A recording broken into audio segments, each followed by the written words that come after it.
জীবনে ওই ছেলেগুলোই বেশি কাঁদে যারা 10 জনকে নয়, একজনকে মনে প্রাণে ভালোবাসে। আরে বোন, তোমরা বলো ছেলেরা স্বার্থপর। ছেলেরা 200 টাকা একটা মেয়ের দেহ পাবে জেনেও তার ভালোবাসার মানুষটার জন্য পাগলের মতো কান্না করে। মেয়েরা কয়েকদিন রিলেশন করেই ছেলেদেরকে বলে ভুলে যেও। আরে বোন, ভুলে যাওয়া যদি এতই সহজ হতো তাহলে কি রাস্তাঘাটে এত পাগল পড়ে থাকতো?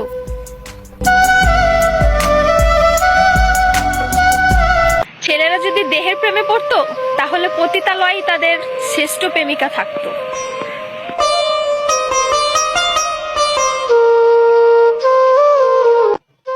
যে ছেলে তোমাকে জান, কলিজা, পাগলি বলে ডাকে, ভেবে নিও সে ছেলে তোমাকে শুধু গার্লফ্রেন্ড না, তার জীবন